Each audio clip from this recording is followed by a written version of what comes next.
You have got to be kidding me. I need to show you guys this. I'm going to run you down what has happened in the last 24 hours with Zohran Mamdani in New York City.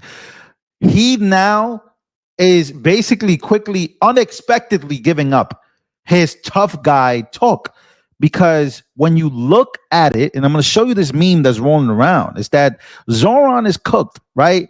It looks like he's not going to get the minimum wage increase. He's not going to get the free bus rides, right? They're cooking him in the comments because it looks like, you know, Kathy Hochul, who endorsed him, is going back on everything. It looks like the funding that he's supposed to be getting from the city and from the state doesn't look like that's going to happen. It doesn't look like all these plans are going to come to fruition because even Democrats don't even believe in them, right? So all these plans are getting cooked. And what is his last option? Zohran Mamdani on camera in front of America says that he plans to call President Trump before taking office after getting a lot of people say violent, right? Politically, right? With the way he was talking during his election winning speech, where he was a very madman about President Trump, that he's just not going to give in. And Trump, you know, he told them exactly what it was, but looks like he has a change of heart, a change of tune.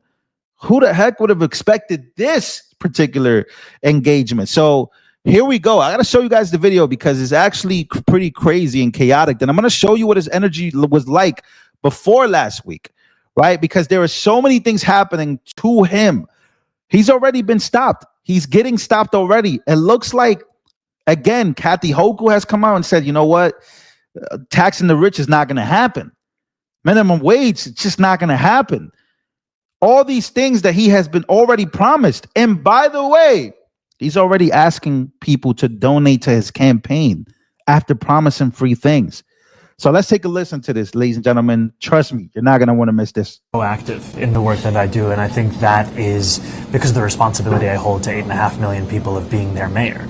It is important that you are open to working with anyone, no matter what disagreements you may have. And I've said this when it pertains to President Trump, that if President Trump wants to speak about lowering the cost of living or delivering cheaper groceries like he ran on, I'm there to have that conversation. The distinction will be that previous administrations have looked to have that conversation to the benefit of themselves and the expense of the people that we look to serve. Understood, but do you plan to call President Trump? I will be reaching out to the White House and as we prepare to actually take office, because this is a relationship that will be critical to the success of the city. So it wasn't just a hypothetical scenario on our debate stage. No. You're actually going to call him. Look at this.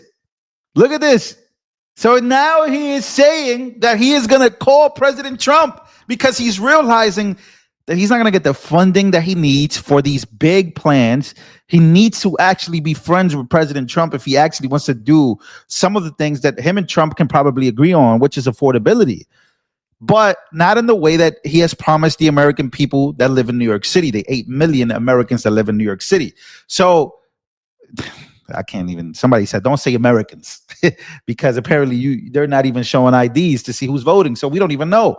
So last week, this is what his energy was like toward Trump compared to what it sounds like now. And a lot of Democrats are saying, no, don't call Trump. Do this without him. Why are you calling him for? You don't need to call him. He hasn't called you. Keep the same energy, right? You want to go after ICE agents. Trump is sending the ICE agents. I mean, they've gone back and forth already on a few things, but Democrats do not want Zohran Mamdani to be kind or to call or to reach out. Many Democrats are very mad about this from what I've been reading in the comments. But let's look at what he sounded like when he won compared to what you just heard. So Donald Trump, since I know you're watching, I have 4 words for you. Turn the volume up.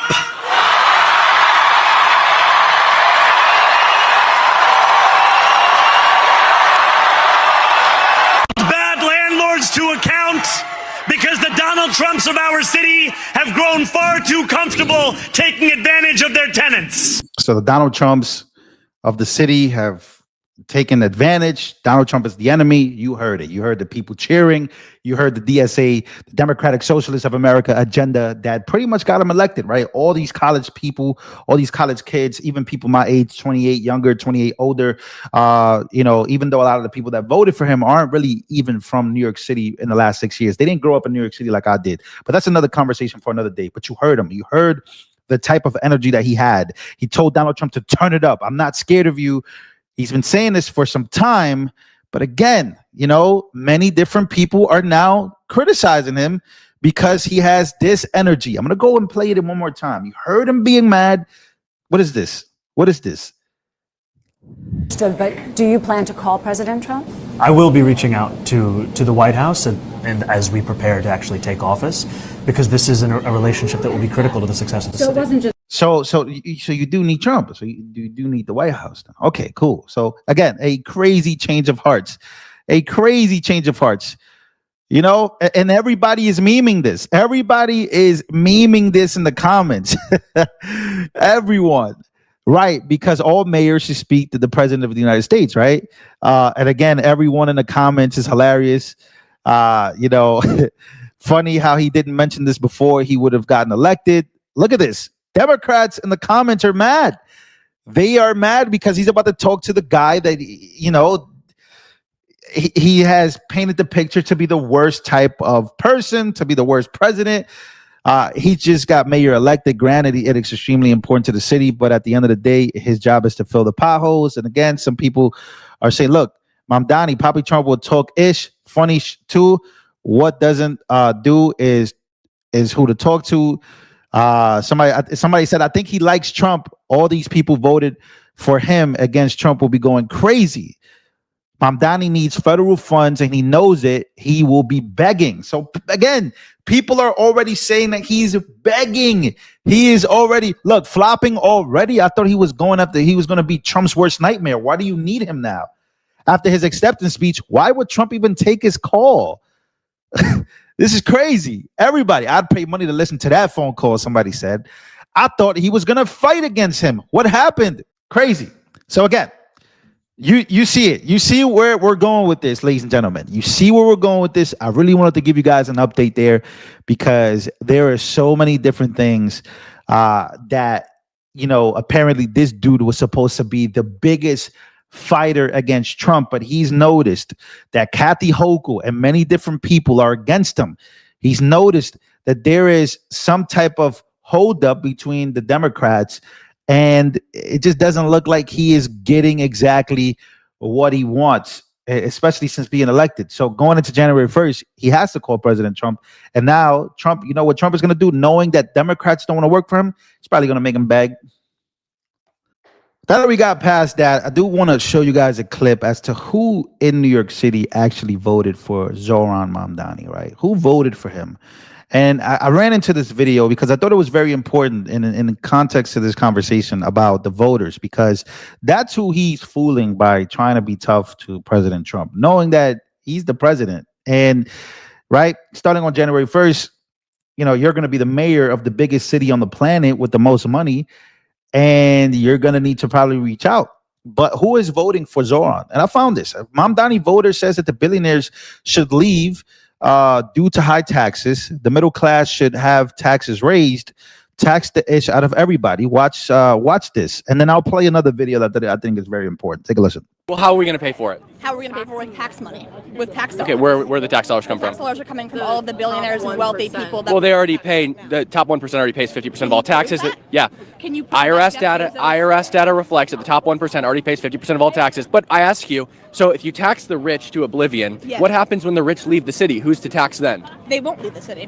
Why not? They've already done it in California. Because in New York State, we have Wall Street. They're not leaving. And so what You if think they can't leave? Then who are you going to tax when they leave? We're just going to continue taxing people. But your Oh, argument, the middle class, right?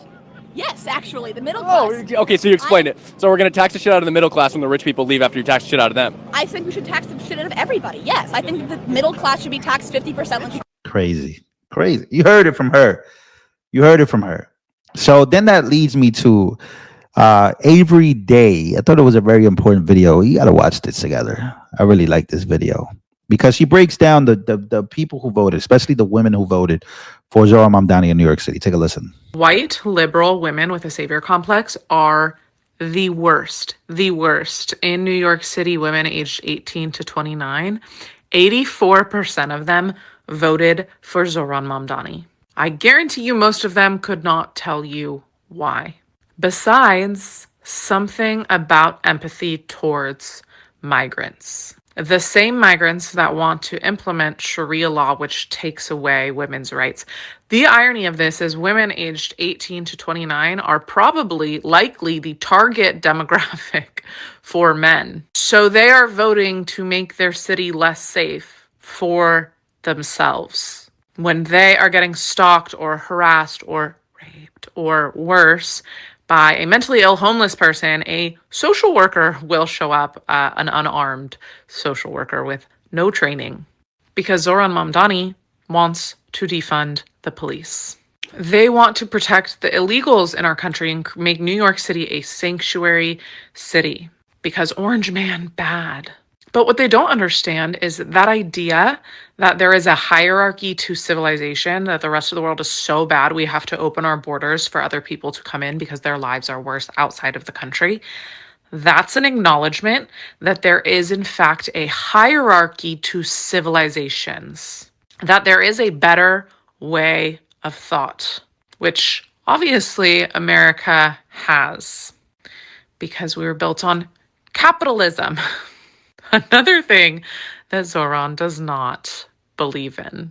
These white liberal women have this guilt, because I think when you perform better than the rest of the world or you see inequalities, you have a guilt about it. And you feel like you want to share your privilege. It's a natural thing. Unfortunately, people take advantage of that kindness, of that empathy. It is suicidal empathy, because what they're now making room for is an ideology and a religion who believes that women have half of a brain, who believes women should not have equal rights to men. Conservative women need to start speaking up and questioning these liberal women as to why they hold the ideas that they do. Finally, a white conservative woman calling out a white liberal women. I told you guys there was a huge problem, because there's all this talks about who's in this country and migrants and all these crazy other things, right, that are happening, that are justifiably deserve conversations to be had in this country when it comes to by race. I do see a lot of conservatives engage in this whole but they never address this conversation that she's trying to have with again, white liberal women, who again are the ones that are voting for all of this to happen to you and to America, and that a lot of people are mad about. And if you're mad about it, you got to do something about it. You got to have a conversation. But who do you have a conversation with? Who do you have anger towards that are making this decision? She absolutely knows that this is the conversation that she needs to have in order for her to be mad about it. Usually I just see people pointing the finger at everybody else except for that group, which I believe is a very, strong conversation to have. So I do think finally somebody called them out, because every time I look up, it's the white liberal boomers. It's the white liberal, man. They are the ones. I promise you, they are the ones. They are if you want to talk about white guilt, all these things, sure, but they are the ones making those decisions that are leading us here. There's another video I want to show you guys. I saw, I believe is very, very important. It's about the police perception of all of this. And I thought it was very important. I'm actually going to leave you guys with this video because, for many reasons, to be honest with you. But New York City, he says New York City has fallen to socialism. New York City has fallen to socialism. Take a listen. As a person, a public servant who puts his life on the line every day to protect the safety of people in the areas that I patrol and protect the Constitution, it is sad to see that my former home, New York City, has been overrun by individuals who did not even grow up in that city. They now dictate the direction of that great city. And I find it truly disgusting how the New York government have made a mockery of the voting system in that city. I mean, just look. How can you say with a straight face that that socialist won that election fair and square? Absolutely not. You have people who have been paid to vote, not one, not twice, not 3 times, but multiple times on social media, bragging about it, bragging about payments that they received, from dark money, just made a mockery of our voting system in New York City. And don't think that any of them had to show ID. No, New York is against voter ID. And you wonder why. Look at any liberal ran city and see why they keep yelling that voter ID is fascism. That is because they want to allow their voter base, the illegal kind, to come in and elect any kind of socialist Marxist that they want to destabilize this nation. I was born and raised in the city of New York, 5 boroughs, not outside, in the city. And I watched it go to shit. So much so that I had to pack my family up and leave. And if you would have told me 5 years ago that New York would elect a socialist Muslim, I would say you were fucking crazy. This constitutional republic is under attack. New York has fallen.